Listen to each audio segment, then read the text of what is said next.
Hello everyone, welcome to colourful Kannada. So CET ವಿದ್ಯಾರ್ಥಿಗಳಿಗೆ ಪರೀಕ್ಷಾ ಪ್ರಾಧಿಕಾರದಿಂದ ಇಲ್ಲಿ 2 ಮೇಜರ್ ಅಪ್ಡೇಟ್ ಬರ್ತಾ ಇದೆ.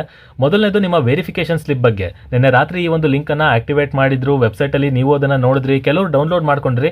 ಬಟ್ ಅದಾದ ನಂತರ ಅದು ಸರ್ವರ್ ಎರರ್ ಬರೋದಕ್ಕೆ ಶುರು ಆಯಿತು. ಆನಂತರ ಬೆಳಗ್ಗೆ ನೋಡಿದ್ರೆ ಲಿಂಕನ್ನೇ ತೆಗೆದು ಹಾಕಿದ್ರು. ಈಗ ಫೈನಲಿ ಆ ಒಂದು ಲಿಂಕನ್ನು ಮತ್ತೆ ಆಕ್ಟಿವ್ ಮಾಡಿದ್ದಾರೆ. ವೆಬ್ಸೈಟ್ನಲ್ಲಿ ಆ ಒಂದು ಲಿಂಕ್ ಅವೈಲೇಬಲ್ ಇದೆ. kea.kr.nic.in ವೆಬ್ಸೈಟ್ ಗೊತ್ತಲ್ವಾ, ಕೆಳಗಡೆ ಸ್ಕ್ರಾಲ್ ಡೌನ್ ಮಾಡಿದ್ರೆ ನಿಮಗೆ ಅಲ್ಲಿ ಗಮನಿಸ್ಬೋದು ಆ ಒಂದು ಲಿಂಕ್ ಮತ್ತೆ ಆಕ್ಟಿವ್ ಆಗಿದೆ. ಅದನ್ನು ಕ್ಲಿಕ್ ಮಾಡಿದ ತಕ್ಷಣ ಓಪನ್ ಮಾಡಿ ನಿಮ್ಮದೇನು ಪ್ರೊಸೀಜರ್ ಇದೆಯಲ್ಲ, ಅಪ್ಲಿಕೇಶನ್ ನಂಬರ್ ಹಾಕೋದು, ನಿಮ್ಮ ನೇಮ್ ಹಾಕೋದು, ಡೇಟ್ ಆಫ್ ಬರ್ತ್, ಆಮೇಲೆ ಕ್ಯಾಪ್ಚರ್ ಕೋಡ್ ಎಂಟ್ರಿ ಮಾಡಿದ್ರೆ ನಿಮ್ಮ ವೆರಿಫಿಕೇಶನ್ ಸ್ಲಿಪ್ಪನ್ನು ಡೌನ್ಲೋಡ್ ಮಾಡ್ಕೋಬೋದು. ಹೇಳಿದ್ನಲ್ಲ, ಎಲ್ಲದನ್ನು ಚೆಕ್ ಮಾಡ್ಕೊಳ್ಳಿ, ಡೀಟೇಲ್ಸ್ ಏನೇನಿದೆ ಅಂತ ಹೇಳಿ.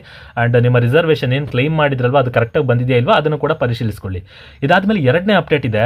ಒಂದು ಲೀಸ್ಟ್ ಬಿಟ್ಟಿದ್ದಾರೆ, CETಗೆ ಸಂಬಂಧಪಟ್ಟಂತೆ ಒಂದು ಸ್ಟೂಡೆಂಟ್ಸ್ಗಳ ಲೀಸ್ಟ್ ಬಿಟ್ಟಿದ್ದಾರೆ. ಆ ಒಂದು ಪೋರ್ಟಲ್ಗೆ ಡೈರೆಕ್ಟಾಗಿ ಹೋದರೆ ನೀವಲ್ಲಿ ಗಮನಿಸ್ಬೋದು, UG CET 2024 ಹಿಂದಿನ ವರ್ಷದ ಸೀಟು ಹಂಚಿಕೆ ಅಭ್ಯರ್ಥಿಗಳ ಪಟ್ಟಿ. ಇದೇನು ಅಂತ ತುಂಬ ಜನ ಕನ್ಫ್ಯೂಸ್ ಆಗಿದ್ದೀರಾ. ಅಲ್ಲಿ ಓಪನ್ ಮಾಡಿ ನಿಮಗೆ ತೋರಿಸ್ಬಿಡ್ತೀನಿ. ಅದಕ್ಕಿಂತ ಮುಂಚೆ ಚಾನಲ್ಗೆ ಹೊಸಬರಾಗಿದ್ದರೆ ಸಬ್ಸ್ಕ್ರೈಬ್ ಮಾಡ್ಕೊಳ್ಳಿ. ವಿಡಿಯೋ ಇಷ್ಟ ಆಯಿತು ಅಂದರೆ ಖಂಡಿತವಾಗಿ ಲೈಕ್ ಮಾಡಿ. ಇಷ್ಟ ಆಯಿತು ಅಂತ ಅಲ್ಲ, ಬಿಕಾಸ್ ನೋಡ್ತಾ ಇದ್ದೀರಾ, ಒಂದಷ್ಟು ಜನ ವೀಡಿಯೋಸ್ಗಳನ್ನ ನೋಡ್ತಾ ಇದ್ದೀರಾ, ಬಟ್ ನಿಮ್ಮ ರೆಸ್ಪಾನ್ಸ್ ಬರ್ತಾ ಇಲ್ಲ ನನಗೆ. ಖಂಡಿತ ಇಷ್ಟ ಆಗಿದ್ರೆ ಲೈಕ್ ಮಾಡಿ. ಇಷ್ಟ ಆಯಿತು ಅಂತ ಅಂದರೆ ಮಾಹಿತಿ ನಿಮಗೆ ಕರೆಕ್ಟ್ ಅನಿಸ್ತು, ನಿಮಗೆ ಚೆನ್ನಾಗಿ ಅರ್ಥ ಆಗ್ತಾ ಇದೆ ಅಂದರೆ ಲೈಕ್ ಮಾಡಿ, ನಮಗೊಂದು ರೆಸ್ಪಾನ್ಸ್ ತಿಳಿಸಿ, ಅಥವಾ ಕಮೆಂಟ್ ಸೆಕ್ಷನಲ್ಲಿ ಕಮೆಂಟ್ ಮಾಡಿ. ನಿಮ್ಗೆ ಏನೇ ಡೌಟ್ಸ್ ಇರಲಿ ಅದನ್ನು ಕಮೆಂಟ್ಸಲ್ಲಿ ಆದಷ್ಟು ಕೇಳೋದಕ್ಕೆ ಪ್ರಯತ್ನ ಪಡಿ. ದಯವಿಟ್ಟು ನಿಮಗೆ ಈ ಒಂದು ಸ್ಕೋರ್ ಬಂದಿದೆ ನೀಟಲ್ಲಿ, ನನಗೆ ಇಂಥ ಕ್ಯಾಟಗರಿ, ನನಗೆ ಸೀಟ್ ಸಿಗ್ಬೋದಾ ಇಲ್ವಾ, ಆ ರೀತಿ ಪ್ರಶ್ನೆಗಳನ್ನೆಲ್ಲ ಹಾಕಕ್ಕೆ ಹೋಗ್ಬೇಡಿ. ನಿಮ್ಮದು ಬೇರೆ ಏನಾದರೂ ಡೌಟ್ಸ್ ಇದ್ದರೆ ಅದನ್ನು ಖಂಡಿತವಾಗ್ಲೂ ಕಮೆಂಟ್ ಸೆಕ್ಷನಲ್ಲಿ ಕೇಳಿ, ನಾನು ಅಲ್ಲೇ ರಿಪ್ಲೈ ಮಾಡೋದಕ್ಕೆ ಪ್ರಯತ್ನ ಪಡ್ತೇನೆ. ಇನ್ನು ಇದಾದ ಮೇಲೆ ಹೇಳಿದ್ನಲ್ಲ, ರೆಸ್ಪಾನ್ಸ್ ಅಂತೂ ಬೇಕೇ ಬೇಕು. ಖಂಡಿತವಾಗ್ಲೂ ಲೈಕ್ ಕೊಟ್ಟಾದರೂ ಕಂಟಿನ್ಯೂ ಮಾಡಿ, ಆದಷ್ಟು ಶೇರ್ ಮಾಡಿ, ಹೆಚ್ಚು ಜನರನ್ನ ತಲುಪೋಣ. ಇನ್ನು ಸಾಕಷ್ಟು ವಿದ್ಯಾರ್ಥಿಗಳಿಗೆ ಈ ರೀತಿಯ ಮಾಹಿತಿಯ ಕೊರತೆ ಇರುತ್ತೆ, ಅಟ್ಲೀಸ್ಟ್ ಅವರಿಗೆ ರೀಚ್ ಆಗೋಣ. ಕನ್ನಡದಲ್ಲಿ ಕಡಿಮೆ ಇರುತ್ತೆ ಈ ಥರ ವೀಡಿಯೋಸ್ಗಳು. ಸೊ ಹಾಗಾಗಿ ಸ್ಟಾರ್ಟ್ ಮಾಡೋದಾದರೆ, ನೀವಿಲ್ಲಿ ನೋಡ್ಬೋದು, ಈ ಲೀಸ್ಟಲ್ಲಿ 43 ಪೇಜ್ ಇರುವಂಥ ಲೀಸ್ಟನ್ನು ರಿಲೀಸ್ ಮಾಡಿದ್ದಾರೆ. UG CET 2024 previous year allotted candidate ಅಂತ ಕೊಟ್ಟಿದ್ದಾರೆ. ಇಲ್ಲಿ ಕೆಳಗಡೆ ನೋಡಿದ್ರೆ ಅವ್ರ ಹೆಸರಿದೆ, CET ಅಪ್ಲಿಕೇಶನ್ ನಂಬರ್ ಇದೆ, CET ನಂಬರ್ ಇದೆ. ರಿಮಾರ್ಕ್ಸ್ ನೋಡಿದ್ರೆ ನ್ಯಾಚುರೋಪತಿ ನಾಟ್ ಎಲಿಜಿಬಲ್ ಅಂತ ಇದೆ. ಇನ್ನು ಕೆಳಗಡೆ ಬಂದರೆ ವೆಟರ್ನರಿ ನಾಟ್ ಎಲಿಜಿಬಲ್ ಅಂತ ಇದೆ, ಅಗ್ರಿಕಲ್ಚರ್ ನಾಟ್ ಎಲಿಜಿಬಲ್ ಅಂತ ಇದೆ. ಇನ್ನು ಕೆಳಗಡೆ ಹೋದರೆ ಆಯುಷ್ ನಾಟ್ ಎಲಿಜಿಬಲ್ ಅಂತ ಇದೆ. ಆನಂತರ ನೀವು ನೋಡ್ಬೋದು pharmacy not eligible, engineering not eligible. ಏನಿದು ಅಂತ ತುಂಬ ಜನ ಕನ್ಫ್ಯೂಸ್ ಆಗಿದ್ದೀರಾ. ಫಸ್ಟ್ ಆಫ್ ಆಲ್, ಈ ಲೀಸ್ಟಲ್ಲಿರುವಂಥ ವಿದ್ಯಾರ್ಥಿಗಳು ಯಾರೆಲ್ಲ ಇದ್ದಾರಲ್ವಾ, ಇವರೆಲ್ಲ ಪ್ರೀವಿಯಸ್ ಇಯರ್ ಕ್ಯಾಂಡಿಡೇಟ್ಸ್. 2024 ಇರ್ಬೋದು ಅಥವಾ 23 ಇರ್ಬೋದು. ಈ ವರ್ಷದಲ್ಲಿ 2023 ಇರ್ಬೋದು ಅಥವಾ 2022 ಇರ್ಬೋದು. ಹಿಂದಿನ ವರ್ಷದ ವಿದ್ಯಾರ್ಥಿಗಳು ಅಂತ ಮೇಜರಾಗಿ ಅರ್ಥ. ಅಂದರೆ ಇವ್ರು ಯಾರು ಫ್ರೆಶ್ ಕ್ಯಾಂಡಿಡೇಟ್ಸ್ ಅಲ್ಲ. ಅಂದರೆ ಈ ವರ್ಷ 2024ರಲ್ಲಿ ಸೆಕೆಂಡ್ PUC ಎಕ್ಸಾಮಿನೇಷನ್ನ ಬರೆದು ಇದೇ ವರ್ಷ CET ತೊಗೊಂಡಿರುವಂಥ ವಿದ್ಯಾರ್ಥಿಗಳ ಲೀಸ್ಟ್ ಇದು ಅಲ್ಲ.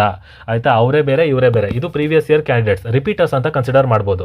ಸೊ ಈ ರಿಪೀಟರ್ಸ್ನ ಹೆಸರನ್ನ ಯಾಕೆ ಕೊಟ್ಟಿದ್ದಾರೆ ಅಂತ ಅಂದರೆ, ಕೆಲವರು ಏನು ಮಾಡಿಬಿಟ್ಟಿರ್ತಾರೆ, ರಿಪೀಟರ್ಸ್ಗಳು ಮೆಡಿಕಲ್ಗೋಸ್ಕರ ಪ್ರಿಪೇರ್ ಆಗ್ತಾ ಇರ್ತಾರೆ. ಮೆಡಿಕಲ್ಗೋಸ್ಕರ ಪ್ರಿಪೇರ್ ಆಗಬೇಕಾದ್ರೆ ಮ್ಯಾಥಮೆಟಿಕ್ಸ್ನ ಜನರಲಿ ಇಗ್ನೋರ್ ಮಾಡಿರ್ತಾರೆ. ಆ ರೀತಿ ಆದಾಗ ಏನಾಗುತ್ತೆ, CETನ ಸುಮ್ಮನೆ ಒಂದು ಎಂಟ್ರೆನ್ಸ್ ಎಕ್ಸಾಮ್ ಆಗಿ ಅದನ್ನು ತೊಗೊಂಡಿರ್ತಾರೆ ಅಷ್ಟೇ, ಜಸ್ಟ್ ಎಲಿಜಿಬಿಲಿಟಿಗೋಸ್ಕರ.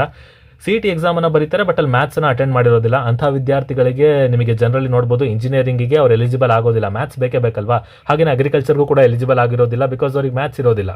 ಸೊ ಈ ರೀತಿ ಯಾರು ಯಾವುದಕ್ಕೆ ಎಲಿಜಿಬಲ್ ಅಲ್ಲ, ಅಂದರೆ ಈ ರಿಪೀಟರ್ಸ್ಗಳು ಈ ವರ್ಷದ CETನ ಬರೆದುಬಿಟ್ಟು ಯಾವುದಕ್ಕೆ ಎಲಿಜಿಬಲ್ ಆಗಿಲ್ಲ, ಆ ಲೀಸ್ಟನ್ನು ಕೊಟ್ಟಿದ್ದಾರೆ. So this is repeaters list. ಆಯಿತಾ, ಫ್ರೆಶರ್ ಸ್ಟೂಡೆಂಟ್ಸ್ಗಳು ಯಾವುದೇ ಕಾರಣಕ್ಕೂ ತಲೆ ಕೆಡಿಸ್ಕೊಳ್ಳೋಂಥ ಅವಶ್ಯಕತೆ ಇಲ್ಲ. ನಿಮ್ಮ ಹೆಸರು ಈ ಲೀಸ್ಟಲ್ಲಿ ಇದೆಯಾ ಇಲ್ವಾ ಅಂತ ಹೇಳ. ಅಥವಾ ಇನ್ನೂ ತುಂಬ ಜನ ಏನು ಅಂದ್ಕೊಂಡಿರ್ತಾರೆ ಅಂದರೆ, ಹೋದ ವರ್ಷದ ಲೀಸ್ಟನ್ನು ಇವಾಗ ಯಾಕೆ ಈ CET ಪೋರ್ಟಲಲ್ಲಿ ಬಿಟ್ಟಿದ್ದಾರೆ ಅಂತ ನಿಮಗೆ ಕನ್ಫ್ಯೂಸ್ ಆಗ್ಬೋದು. ಇದು ಹೋದ ವರ್ಷಕ್ಕೆ ಸಂಬಂಧಪಟ್ಟಿದ್ದಲ್ಲ, ಈ ವರ್ಷಕ್ಕೆ ಯಾರು ರಿಪೀಟರ್ಸ್ ಇದ್ದಾರೆ, ಎಷ್ಟು ಜನ ಇದ್ದಾರೆ ಅಂತ ಬಿಟ್ಟಿದ್ದಾರೆ. ಯು ಕ್ಯಾನ್ ನೋಡ್ಬೋದು, 43 ಪೇಜ್ ಇದೆ. ಎಷ್ಟು ಜನ ಇದ್ದಾರೆ ಏನು ಅಂತ ನೀವು ಅರ್ಥ ಮಾಡ್ಕೋಬೋದು. ಇಷ್ಟೇ ಬೇಸಿಕ್ಕಾಗಿ ನೀವು ತಿಳ್ಕೊಬೇಕಾಗಿರುವಂಥದ್ದು. ಫ್ರೆಶರ್ಸ್ ಹೆಸರುಗಳು ಈ ಲೀಸ್ಟಲ್ಲಿ ಇರೋದಿಲ್ಲ. ಫ್ರೆಶರ್ಸ್ದು ಅವ್ರು ಡೈರೆಕ್ಟಾಗಿ ಎಲ್ಲದಕ್ಕೂ ಎಲಿಜಿಬಲ್ ಆಗಿರ್ತಾರೆ. ಯಾರೂ ಕೂಡ ಮ್ಯಾಥಮೆಟಿಕ್ಸ್ ಆಗಲಿ ಬಯಾಲಜಿ ಆಗಲಿ ಬಿಡೋ ಅಂಥ ಕೆಲಸನ ಆ ತಪ್ಪನ್ನು ಮಾಡಿರೋದಿಲ್ಲ ಅಂತ ಅನ್ಕೋತೀನಿ. ನೋಡೋಣ ಮುಂದೆ ಏನು ಅಪ್ಡೇಟ್ಸ್ಗಳು ಬರ್ಬೋದು ಎಕ್ಸೆಟ್ರಾ ಅಂಥೇಳಿ. ಬಟ್ ಸದ್ಯಕ್ಕೆ ಯಾರು ಕೂಡ ಟೆನ್ಷನ್ ಆಗುವಂಥ ಅವಶ್ಯಕತೆ ಇಲ್ಲ. This is repeaters list. ಮತ್ತೊಂದು ಸಲ ರಿಪೀಟ್ ಮಾಡ್ತಾ ಇದ್ದೀನಿ ನಾನು ಕೂಡ. This is repeaters list, fresher ಸ್ಟೂಡೆಂಟ್ಸ್ಗಳದಲ್ಲ. 2023, 22, 21 ಹಿಂದಿನ ವರ್ಷಗಳಲ್ಲಿ PUC ಎಕ್ಸಾಮನ್ನು ತಗೊಂಡು ಈ ವರ್ಷ ಮತ್ತೆ CETಯನ್ನು ರಿಪೀಟ್ ಮಾಡಿರುವಂಥ ವಿದ್ಯಾರ್ಥಿಗಳು. ಓಕೆನಾ, ಅರ್ಥ ಆಗಿದೆ ಅಂತ ಅಂದ್ಕೊಂಡಿನಿ. ಯಾರಿಗೆಲ್ಲ ಅರ್ಥ ಆಗಿರೋದಿಲ್ಲ, ನೀವು ಆದಷ್ಟು ಲೈಕ್ ಮಾಡಿದ್ರೆ ಆಟೋಮೆಟಿಕಲಿ ಬೇರೆಯವರಿಗೆ ಅದು ರೆಕಮೆಂಡ್ ಆಗುತ್ತೆ.